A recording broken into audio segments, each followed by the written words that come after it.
இந்த கேள்விக்கு எனக்கு பதில் சொல்லணும், ஓகேவா? இந்த கேள்விக்கு பதில் கரெக்டாக சொல்லணும். இன்னைக்கு எங்கே பார்த்தாலும் சோறு சாப்பிட்டாதீங்க, அரிசி சாப்பிடாதீங்க சொல்கிறோம், அப்படி தானே?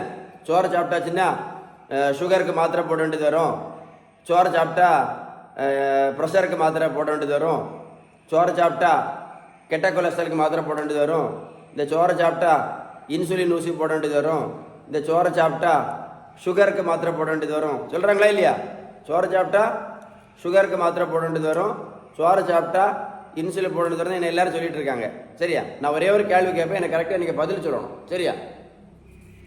வட இந்தியாவில் அவங்க சோறு சாப்பிடவே மாட்டாங்களே. வட இந்தியா, நார்த் இந்தியாவில் அவங்க சோறு சாப்பிடவே மாட்டாங்க. வாரத்துக்கு ஒரு நாள் சாப்பிடுவாங்க, அது ரொம்ப ரேர் தான். வட இந்தியாவில் அவங்க சோறு சாப்பிடவே மாட்டாங்க.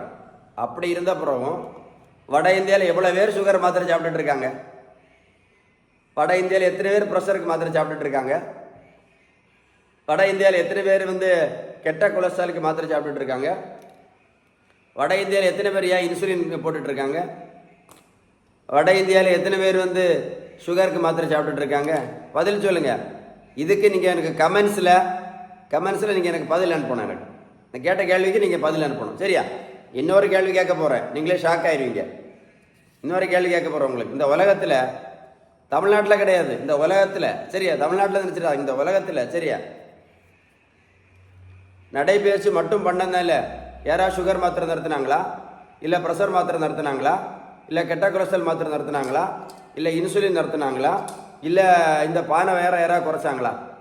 சொல்லுங்கள். நடைபயிற்சி மட்டும் பண்ணதால நல்லா கேட்டுடுங்க. சரியா? 1 கிலோமீட்டர் நடைபயிற்சி பண்ணினா எத்தனை கேலரி எரிக்கப்படணும்னு எனக்கு யாருக்குமே தெரியாது. அதான் சங்கடமான விஷயம். உங்களுக்கு தெரியுமா? உங்களுக்கும் தெரியாது. அதான் பிரச்சனை.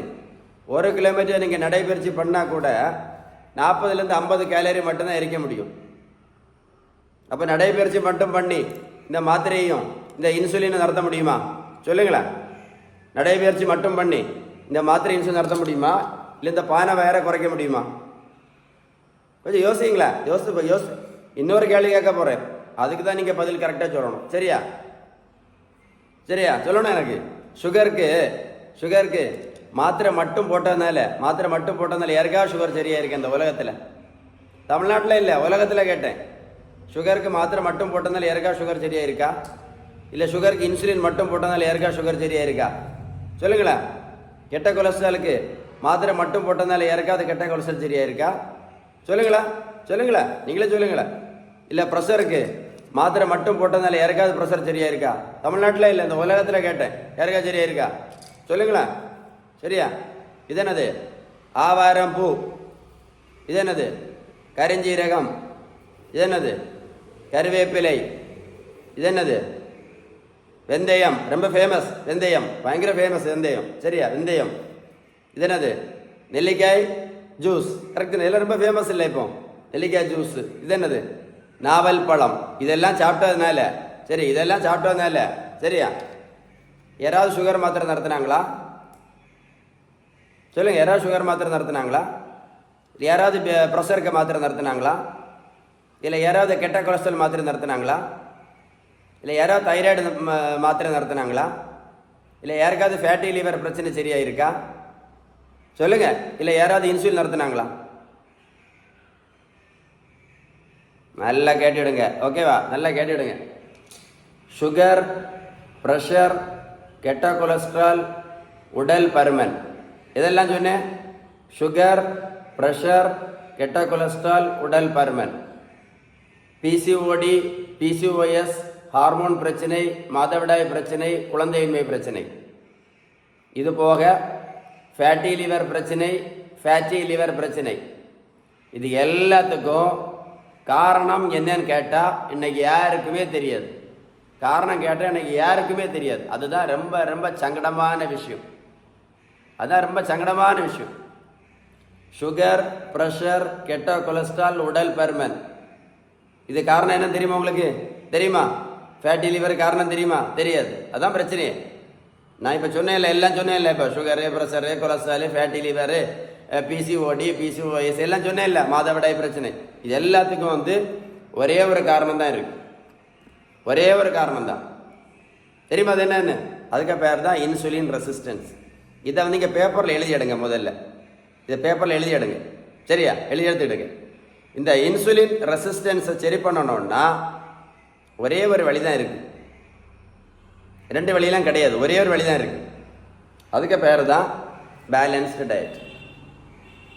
அதுக்கு பேர் தான் விகிதம் சரியான வீட்டு உணவு முறை. பேலன்ஸ்டு டயட்டுக்கு இங்கிலீஷ் தமிழ் வேர்டு தான் விகிதம் சரியான வீட்டு உணவு முறை. ஒரு கூட சொல்கிறேன். இந்த இன்சுலின் ரெசிஸ்டன்ஸ் சரி பண்ணணும்னா ஒரு வழி தான் இருக்குது, 2 வழியெல்லாம் கிடையாது.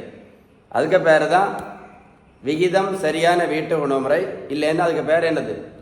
Balanced diet. இன்னும் புரியலைன்னா ஒன்றும் பண்ண முடியாது. உங்களை இன்னும் புரியலைன்னா ஒன்றும் பண்ண முடியாது. நீங்கள் வாழ்க்கை ஃபுல்லாக மாத்திரையும் இன்சுலினும் போட்டுட்டு அப்படியே இருந்துக்கிட வேண்டியது தான், வேறு வழியே இல்லை. திரும்ப சொல்கிறேன், இந்த இன்சுலின் ரெசிஸ்டன்ஸை சரி பண்ணணும்னா ஒரே ஒரு வழி தான் இருக்குது. ஒருக்கோட சொல்கிறேன், ஒரே ஒரு வழி தான் இருக்குது. அதுக்கு பேர் தான் பேலன்ஸ்டு டயட்டு. அதுக்கு தமிழ் வார்த்தை தான் விகிதம் சரியான வீட்டு உணவு முறை. நீங்கள் இது பேலன்ஸ் டயட் ஃபாலோ பண்ணலேன்னு வைங்களேன். நீங்கள் பேலன்ஸ் டயட்டு ஃபாலோ பண்ணலேன்னு வைங்களேன். பேலன்ஸ் டயட் ஃபாலோ பண்ணலைன்னா முதல்ல 2 மாத்திரை, அப்புறம் 4 மாத்திரை, அப்புறம் 8 மாத்திரை, அப்புறம் 15 மாத்திரையில் நிறைய சாப்பிட்டுட்டு இருக்காங்க. இன்சுலின் வாழ்க்கை ஃபுல்லாக நீங்கள் நம்ம போட்டு போட்டு போட்டு அப்படியே நம்ம லைஃப் அதோட முடிஞ்சிடும். அப்படியே போயிட வேண்டியது தான், வேறு வழியே கிடையாது. இதுக்கு மேலே தெளிவாக உங்களுக்கு நான் சொல்லித்தரவே முடியாது. இன்னொன்று சொல்கிறேன், இந்த இன்சுலின் ரெசிஸ்டன்ஸ் எவ்வளோ ஆபத்துன்னு சொல்லித்தரேன். எவ்வளோ ஆபத்துன்னா, நம்ம ரத்த குழாய்க்கு உள்பக்கம் இருதயத்தில் ரத்த குழாய் இருக்குல்ல, அது உள்பக்கத்தில் அடைப்பு வருது பார்த்தீங்களா? அதுக்கு பேர் தான் அத்தீரோஸ்க்ளீரோசிஸ். அத்தீரோஸ்க்ளீரோசிஸ் அப்படின்னு சொல்லுவாங்க. இந்த அடைப்புக்கு காரணமே என்னது? இந்த இன்சுலின் ரெசிஸ்டன்ஸ் தான். அப்போ எவ்வளோ ஆபத்தானது, எவ்வளோ ஆபத்தானது இன்சுலின் ரெசிஸ்டன்ஸ் தான். இந்த அடைப்பு வந்து இன்னைக்கு நிறைய பேர் சின்ன வயசுலேயே ஹார்ட் அட்டாக்ல இறந்து போகிறாங்க. நீங்கள் பார்த்துருக்கீங்கல்ல, ஹார்ட் அட்டாக் இறந்து போயிட்டு மனைவி பிள்ளைகளும் ரோட்டில் கிடப்பாங்க அனாதையாட்டு. ஸோ இந்த ஹார்ட் அட்டாக்கு காரணமே என்னது? இந்த இன்சுலின் ரெசிஸ்டன்ஸ் தான். அவ்வளோ ஆபத்தான இன்சுலின் ரெசிஸ்டன்ஸ். அதான் சொல்லிகிட்டே இருக்கு. இந்த இன்சுலின் ரெசிஸ்டன்ஸை சரி பண்ணணும்னா ஒரே ஒரு வழி தான். திரும்ப சொல்லியிருக்கேன், மறந்துடாதுங்க. வேணும்னு ஒரு கூட காட்டுறேன். அதுக்கு பேர் தான் பேலன்ஸ்டு டயட். அதுக்கு பேர் தான் பேலன்ஸ்டு டயட். அதுக்கு பேர் தான் பேலன்ஸ்டு. தமிழில் சொன்னால் விகிதம் சரியான வீட்டு உணவு முறை. விகிதம்னா அதான் நல்ல கொழுப்பு சத்து, விட்டமின் சத்து, இனிப்பு சத்து, தாது பொருட்கள் சத்து, புரதம் சத்து. அதுதான் பேலன்ஸ்டு டயட்னு சொல்லுவோம். நீங்கள் பேலன்ஸ் டயட் எடுக்கல. இன்னொரு விஷயம் சொல்லி தரேன். இன்னைக்கு நிறைய பேர் பார்த்தீங்கன்னா இந்த மாதிரி பானை வேற வச்சுருப்பாங்க. இந்த மாதிரி பானை வேற வைக்கிற போது நம்ம சாப்பிடக்கூடிய எந்த மாத்திரையும் வேலை செய்யாது. நீங்கள் அமெரிக்காவில் போய் மாத்திரை வாங்கி சாப்பிட்டாலும் வேலை செய்யாது. லண்டனில் போய் மாத்திரை வாங்கிட்டு வந்தாலும் வேலை செய்யாது. அது மைண்டில் வச்சுக்கிடுங்க. இந்த மாதிரி பானை வேறு இருக்கும்போது நீங்கள் அமெரிக்காவில் போய், சரியா, அமெரிக்காவுக்கு போய் மாத்திரை வாங்கிட்டு வந்து சாப்பிட்டாலும் வேலை செய்யாது.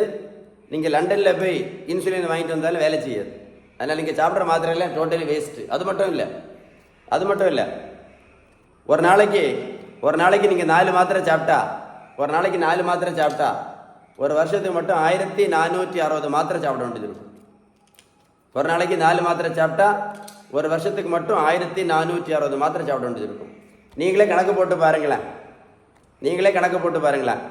இத்தனை வருஷம் மாத்திரை சாப்பிட்டேனே, ஏதாவது நோய் சரியாச்சான்னு என்னையா கணக்கு போட்டு பாருங்க. இன்னைக்கு நிறைய பேர் பாருங்க, வாழ்க்கையை மாத்திரை கூட தான் போயிட்டு இருக்காங்க. இந்த பெரியவங்களை பாருங்க, 42 கிலோ வெயிட் குறைச்சு 128லேருந்து 86 கிலோ. நான் ப்ரோட்டீன் பவுடரும் கொடுக்கல, மாத்திரையும் கொடுக்கல, ஜூஸும் கொடுக்கல, ஊசியும் போடல. இந்த பெரியவங்களை நான் ரோட்டில் போய் நான் ஓடக்குன்னு சொல்லலை. ஏன்னா எனக்கு தெரியும், நடைபயிற்சி பண்ணால் 40லேருந்து 50 கேலரி மட்டும்தான் எரிக்க முடியும். இன்னொன்று, இந்த மாதிரி 128 கிலோ இருக்காங்கன்னு வைங்களேன், சுகருக்கு இவங்க கிட்டத்தட்ட ஒரு 18 மாத்திரை சாப்பிட்டுட்டு இருந்தாங்க. 18 மாத்திரையும் நிரந்தரமாக நிறுத்தி இருக்கு. எப்படி? Balanced diet. 18 மாத்திரையும் நிரந்தரமாக நிறுத்தி இருக்கும். இந்த இன்சுலினும் நிரந்தரமாக நிறுத்தி இருக்கும். எதனால எதை வச்சு? Balanced diet. அவ்வளோதான். நீங்கள் பேலன்ஸ் டயட் அவ்வளோ முக்கியம். அதான் சொல்கிறேன் உங்கள்கிட்ட. நீங்கள் பேலன்ஸ் டயட் ஃபாலோ பண்ணீங்கன்னா அடுத்த 50 வருஷம் வாழ்க்கை முழுவதும் மாத்திரை இல்லாமல் இருக்கலாம். இந்த தம்பிக்கு பாருங்க, 70 கிலோ வெயிட் குறைச்சிருக்கேன். 128லேருந்து 140, 70 கிலோ. நான் ப்ரோட்டீன் பவுடரும் கொடுக்கல, மாத்திரையும் கொடுக்கல. தம்பி நான் வாக்கிங்கே போக சொல்லலை. நான் கொடுத்த எல்லாமே பேலன்ஸ் டயட் மட்டும்தான். அவ்வளோதான், பேலன்ஸ் டயட் மட்டும்தான். Only balance diet. நீங்கள் கேட்கலாம், ஏன் நீங்கள் நடைபயிற்சி பண்ண சொல்லலை அப்படின்னு. நடைபயிற்சி நல்லது தானே அப்படின்னு. நடைபயிற்சி நல்லது தான். நடைபயிற்சி நல்லது தான். நீங்கள் ஏன் உங்களை நடைபயிற்சி பண்ண சொல்லல? நடைபயிற்சி உடல் ஆரோக்கியத்துக்கு நல்லது தானே, டெய்லி ரோட்டில் ஓட சொல்ல வேண்டியது தானே. நீங்கள் என்கிட்ட கேட்கலாம் அந்த கேள்வி. 128 கிலோ நல்லா பார்த்துக்கிடுங்க. நம்ம வீட்டில் ஒரு ஆள்னு வச்சுக்கிடுவோமே, நம்ம வீட்டில் ஒரு ஆள் இவங்க, ஓகேவா? இவங்க நம்ம வீட்டிலே ஒரு ஆள், உங்கள் வீட்டில் ஒரு ஆள்னு வச்சுக்கிடுங்களேன். 128 கிலோ இருக்காங்க. டெய்லி ஒரு 18 மாத்திரை, சுகருக்கு, ப்ரெஷருக்கு, கொலச்சாலுக்கு, அப்புறம் ஒரு 18 மாத்திரையும் சாப்பிட்டுட்டு இருந்தா இந்த பேஷண்ட் நீங்கள் ரோட்டில் ஓட சொன்னீங்கன்னு வைங்களேன், போகிற வழியிலேயே ஹார்ட் அட்டாக்கு செத்து போயிடுவார். புரிஞ்சிருக்கும்னு நினைக்கிறேன். 128 கிலோ, டெய்லி 18 மாத்திரை, இன்சுலின் போட்டுட்டு இருக்க பேஷண்ட்டை நான் ரோட்டில் ஓட சொன்னேன்னு வைங்களேன், போகிற வழியிலே ஹார்ட் அட்டாக்கு செத்து போயிடுவார். புரிஞ்சுதா? புரியலையா? இன்னும் புரியலைன்னா அவங்கள ஒன்றுமே பண்ண முடியாது. அதனால உங்கள் வீட்டில் யாராவது இந்த மாதிரி இருக்கிறாங்கன்னு வைங்களேன், ரொம்ப வெயிட்டோட, நிறைய மாத்திரை இன்சுலின் போட, அவங்களெல்லாம் நடைபயிற்சி பண்ண சொல்லாதுங்க, தப்பு. போகிற வழியிலே ஹார்ட் அட்டாக் வந்துடும் திடீர்னு. புரிஞ்சுதா? புரியலையா? இன்னும் புரியலைன்னா ஒன்றும் பண்ண முடியாது. ஸோ அவ்வளவு ஆபத்தானதான் இந்த இன்சுலின் ரெசிஸ்டன்ஸ். இந்த வீடியோ சேவ் பண்ணி வைங்க, இந்த வேர்ல்டுக்கு ஷேர் பண்ணி கொடுங்க. இதை மாதிரி ஒரு அவேர்னஸ் வீடியோ புரிதலோட உங்களுக்கு யாருமே தர மாட்டாங்க. இந்த மாதிரி அவேர்னஸ் வீடியோ கரெக்டான புரிதலோட உங்களுக்கு யாருமே தர மாட்டாங்க. இந்த வீடியோ நீங்கள் என்ன 10 தடவை கேட்கணும், 10 டைம்ஸ் போட்டு கேட்கணும். 10 தடவை போட்டு கேட்டு பாருங்க, கரெக்டாக உங்களை நீங்களே டாக்டர் ஆயிடுவீங்க. நீங்கள் 10 தடவை போட்டு கேளுங்க இந்த வீடியோவை, நீங்களே கரெக்டாக டாக்டர் ஆயிடுவீங்க. கேட்டு பாருங்க சார், 10 தடவை போட்டு கேளுங்க, நான் சொன்ன விஷயம் கரெக்டாக இல்லைன்னு உங்களுக்கே புரியும். புரிஞ்சுதா இல்லையா? புரிஞ்சுதா?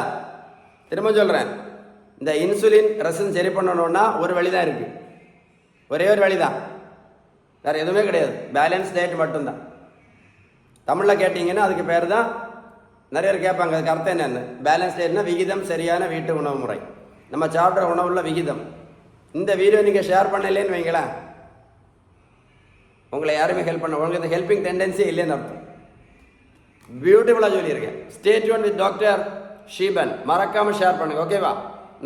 நான் கரெக்டாக பேசியிருக்கேன்னு கமெண்ட்ஸில் உங்கள் கருத்தை எழுதுங்க. இந்த வீடியோவில் நான் கரெக்டாக பேசியிருக்கேன் சார்னு சொல்லிட்டு கமெண்ட்ஸில் எழுதுங்க. மறக்காமல் ஷேர் பண்ணுங்கள். இந்த வேர்ல்டில் நிறைய பேருக்கு யூஸ்ஃபுல்லாக இருக்கும். ஏன்னா அவங்க இந்த இன்சுலின் ரெசிஸ்டன்ஸ் அவ்வளோ ஆபத்துன்னு கண்டுபிடிச்சிருவாங்க, புரிஞ்சுக்கிடுவாங்க அட்லீஸ்ட். அதுதான் ரத்த குழாய்க்கு உள்பக்கத்தில் அடைப்பு உண்டு பண்ணி நிறைய பேர் இறந்து போயிட்டு இருக்காங்க. அவங்களுக்கெல்லாம் யூஸ்ஃபுல்லாக இருக்கும். சரியா? ஷேர் பண்ணி கொடுங்க, ஓகேவா? ஷேர் பண்ணுவீங்களா?